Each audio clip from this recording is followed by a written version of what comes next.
pinakaabangang parada ng kanilahan. Para sa pinakaabangang natin, parada ng kanilahan.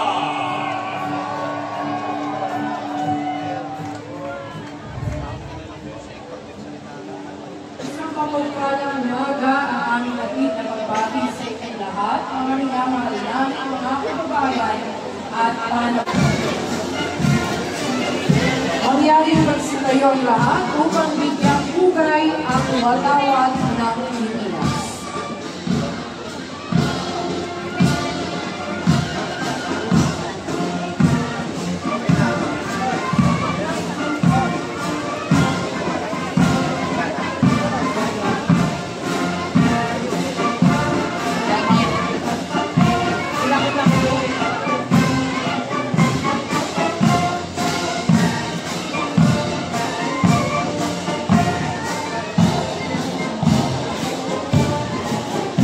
Maaari na po magsiupo ang lahat. Hanggang 3 taon pababa, higit sa pagbabantay misyon ng BJMP na magsilbing tulay tungo sa pagbabago ng bawat PDL upang sila ay muling maging kapakipakinabang ng mamamayan. Sa bawat akbang ng mga kawali ng BJMP at itula ang Diwang Makabayan, makatarungan at maasahang katuwang ng pamahalaan sa paglubog ng mas ligtas at mapagkalingang lipunan.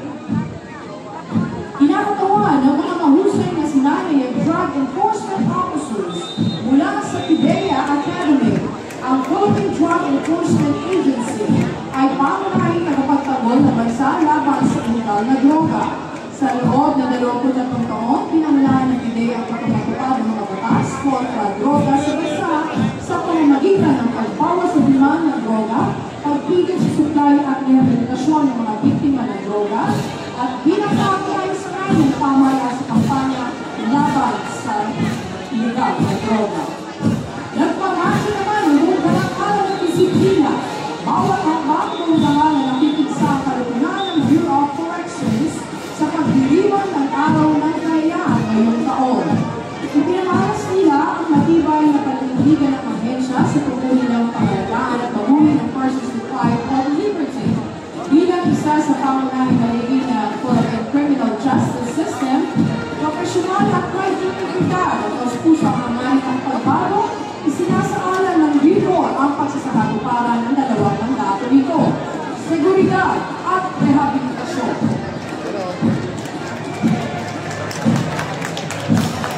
Sa ating kalangitan, mga kababayan, nakikita nyo ang sasadyang pangipatawid ng ating isang katahang nakasasagay sa mahalagang araw na ito.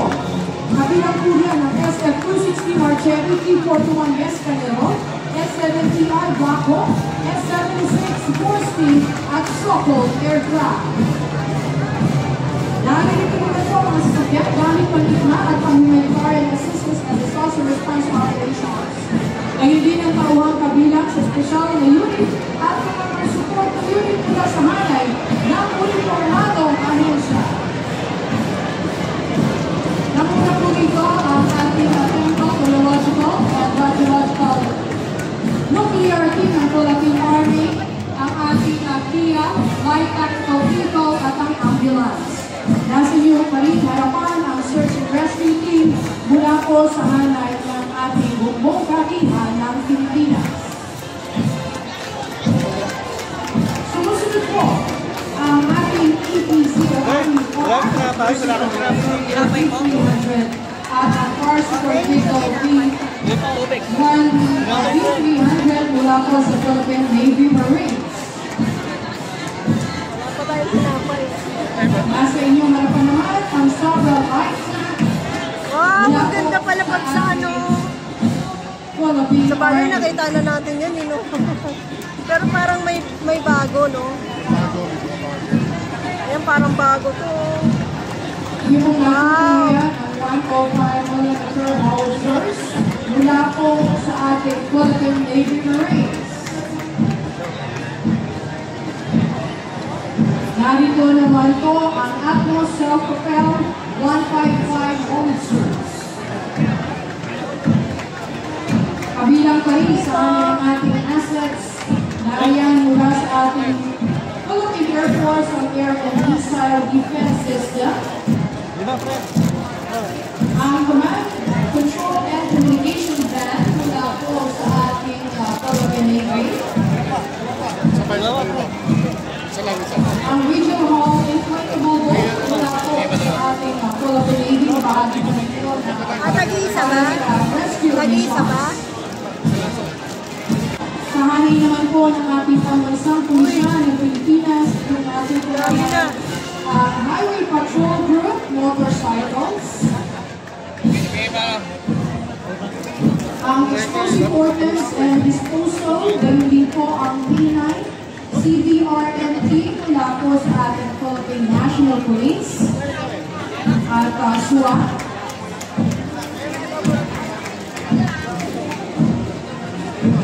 Nasa ating pa rin pong harapan mula po sa Philippine National Police Maritime Group, ang high-speed tactical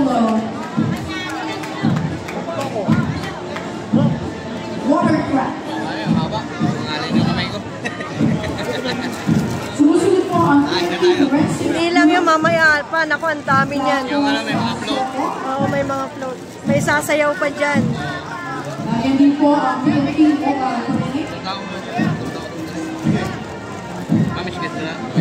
Force Patrol Car ng Philippine.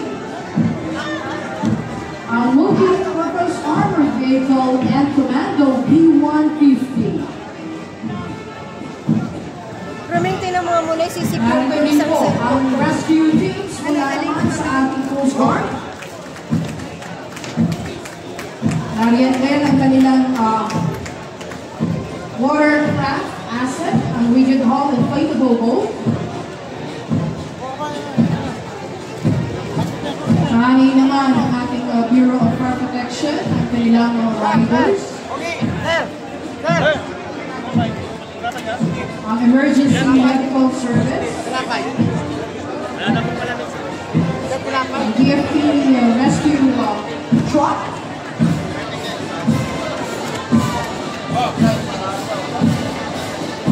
Narito rin po ang BJMP Transport Vehicle. At ang PIDEA Multi-Role Tactical Vehicle.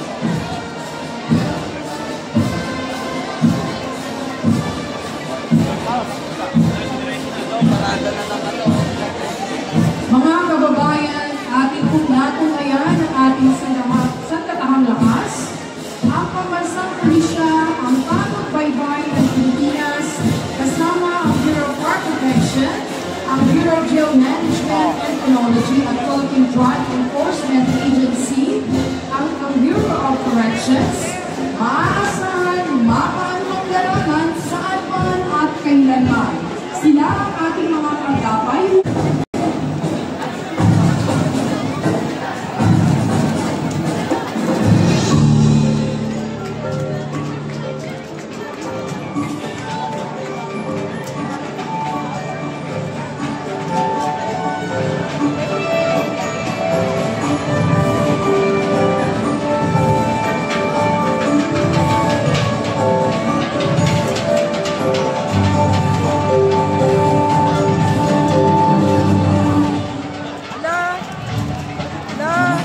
Laban sila, oh. Ay, maganda ngayon. May palabas. Oh.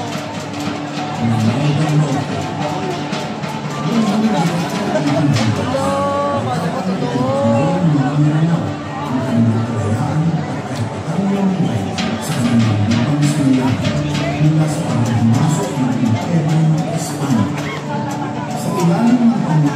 Anong pala yun?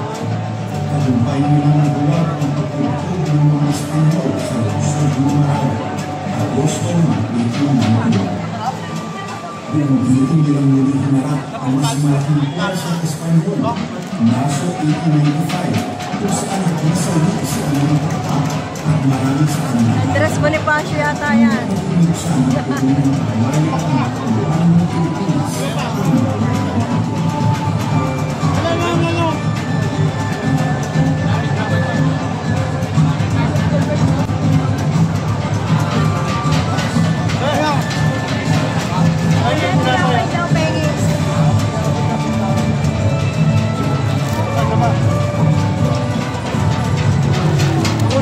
sila gutom.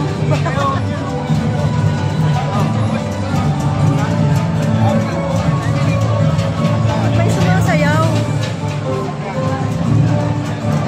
Mag-drive yan.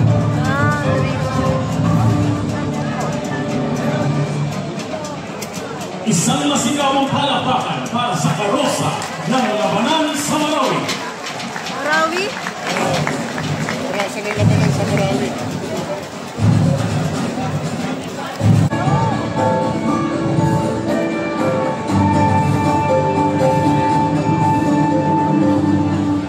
Ay, ang ganda nito, oh.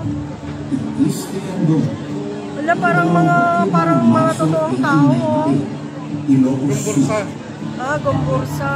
Ang Ay, oo, yung tatlong ano. sigaw ng Andong ay kinikilala din ang isa sa mga Oh, galing talaga. dalawang bahagi ng Maganda. Himagsikang Pilipino. Ika-25 ng Marso 1898 ng Missouri. Pinagandaan talaga nila, no? Sabi ko sa'yo, eh. Ang sentro ng Andong sa pamumuno ni Don Isabelo Abay. Matagumpay nilang nakaalis ang pweresang Espanyol mula sa bayan at naitatag nila ang isang malayang republika. Bagamat muling nagbalik ang mga Espanyol matapos ang 3 araw, ipinagpatuloy ng mga Ilocano ang pakikibaka para sa kalayaan mula sa mga kabundukan ng Kapilyo.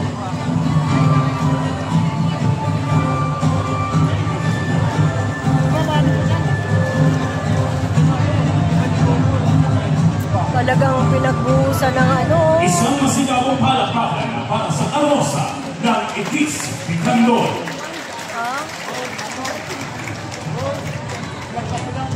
Republika Pilipina Katipunan.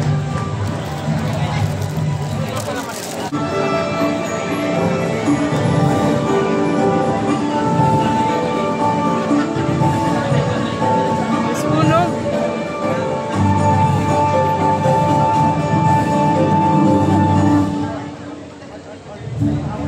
Labanan sa Alapang, unang pagwawayway at proklamasyon ng kalayaan. Ika-28 ng Mayo hanggang ika-12 ng Hunyo 1898. Cavite. Naging sentro ang Alapang ng malawakang labanan sa Cavite at Laguna nang muling sumiklab ang himagsikan noong 1898. Nayapit ng mga revolusyonaryo sa pamumuno ng Aliw na aliw, eh. Tawa ng tawa, eh. mga Espanyol sa pamamagitan ng Tuwayan. pagdating ng mga dagdag kabalang tauhan. Bilang pagdiriwang ng tagumpay, inilagay ng General Aguinaldo ang bagong watawat sa kanyang himpilan sa Cavite Puerto. Ang watawat na ito ay muling pinakita sa sambayan ng Pilipino na ipagmamahal niya ang kalayaan ng Pilipinas mula sa kanyang tahanan sa Cali noong Ay, hindi ko pa kinuha yung isang cellphone para sa FB. Transfer mo na lang. Kunin ko cellphone mo? Transfer mo na lang. Hindi, para pag ganun yung kuha, oh. Eh, naglalaban na sila.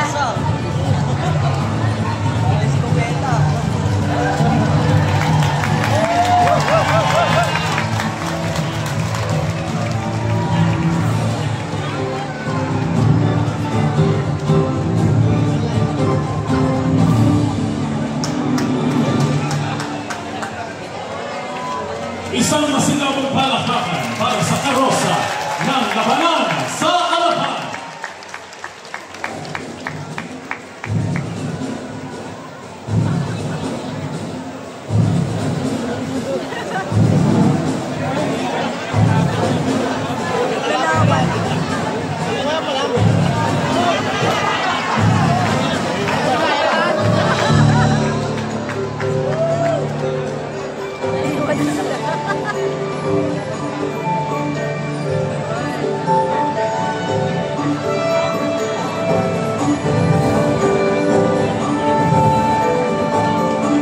Bagay, pwede, no? Kaya pag ganito na lang.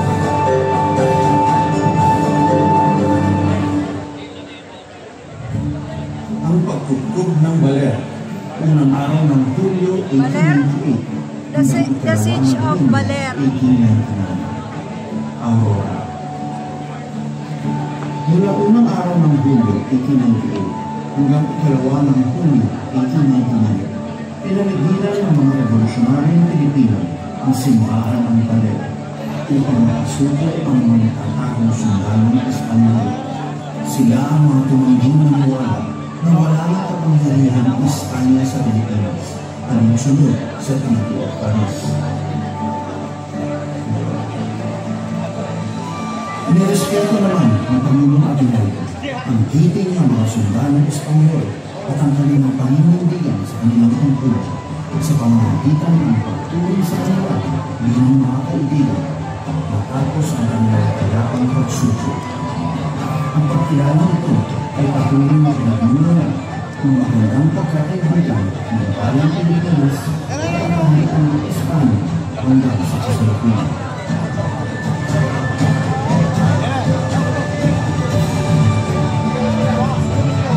Isang masinabong palakpakan para sa karosa ng ang pagkukog ng Baler.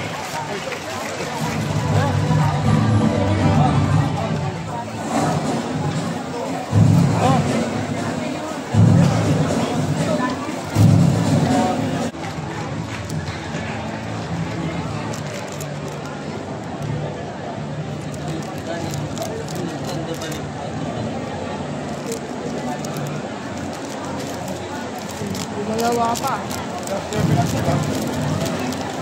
Sayo na. Sayo na ito.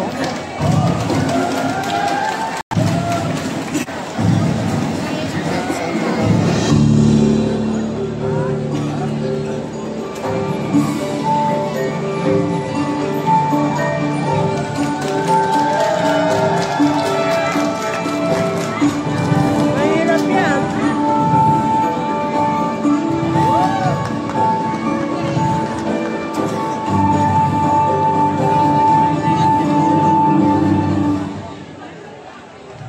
Sigaw ng Santa Barbara at ang Estado Federal de Visayas, ika-17 ng Nobyembre 1898. Iloilo. Ika-17 ng Nobyembre 1898, nagtipon-tipon ang mga revolusyonaryong Ilonggo sa bayan ng Santa Barbara upang ikahanap ng kanilang paglaban para sa kanila. Umurong. Itinaas sa unang pagkakataon ang watawat ng Pilipinas sa pamumuno ng mga intrigado, hinunok ng hinistikan sa kanila. Ang watawat na naging salisag ng kanilang pakikibaka ay matagumpay na naipusti mula Haro pa Santa Barbara ng kabataang revolusyonaryo na sina Patrocinio Gamboa ng Haro at opisyal ng katutunan na si Honorio Solla. Sa hiting ng mga revolusyonaryo, nagpasya ang mga Espanyol na tulungang lisanin ang panahon ng Pasko ng 1898.